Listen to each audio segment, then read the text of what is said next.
Hey, I know you're on the fence about that new pedal drive kayak you saw, and honestly, I felt the same way before I started looking into the Brooklyn 12.0.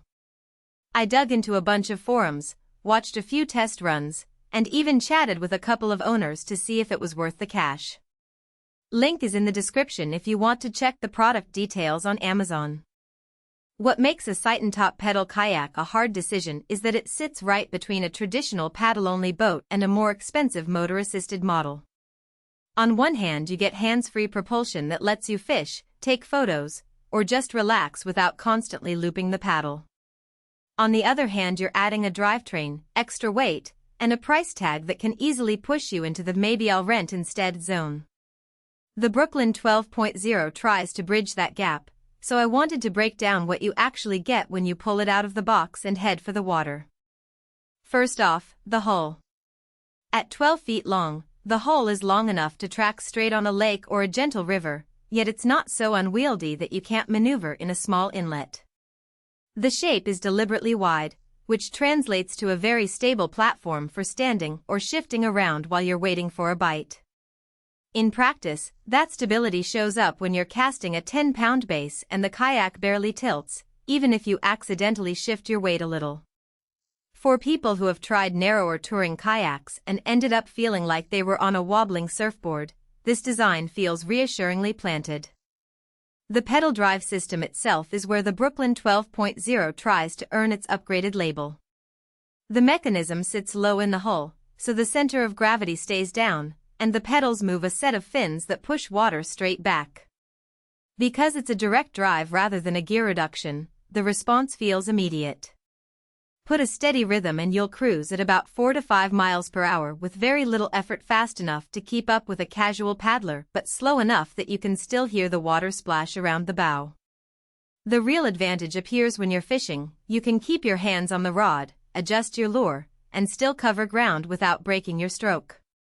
I saw a YouTuber on a quiet morning lake who was able to drift upstream for a couple of hours, only stopping to cast when a fish hit, all without ever touching a paddle. Lightweight claims often get tossed around, but the Brooklyn 12.0 actually feels manageable on a roof rack. The empty weight hovers just under 70 pounds, which is light for a pedal drive of this size. That means 2 people can launch it from a typical boat ramp without needing a winch, and the kayak can be lifted onto a roof with a few solid straps. The trade-off, however, is that the added drivetrain adds a few pounds compared with a comparable paddle-only model. If you're planning to carry the kayak up a steep trail or need a pack-down option for a backpacking trip, that extra weight might be a deal-breaker. Storage is another practical point that often gets glossed over in spec sheets. The Brooklyn 12.0 comes with 2 sealed hatches that open to a fairly spacious bow compartment and a midsection locker. I tested the space by stowing a small cooler, a tackle box, a dry bag, and a couple of spare clothes, and everything fit without having to cram. The hatches stay watertight even after a few splashes, which is a relief when you're dealing with a sudden rain shower. For day trip anglers who need a place for bait, a camera, and a lunch, the storage feels generous. For families looking to bring a whole picnic set plus multiple life jackets, you might still need an extra dry sack on top. Comfort is built into the deck layout. The seat is a molded foam that can be swapped for a padded version if you like a softer feel, and the footrests are adjustable, which is a small but appreciated detail when you spend a few hours on the water. Because you're pedaling, you'll be seated most of the time, and the ergonomics feel decent for both shorter riders and taller folks who can slide the seat forward. I tried it with a 6'2" friend. He was able to reach the pedals comfortably without having to hunch over, something that can be a problem on shorter-legged models. Now, let's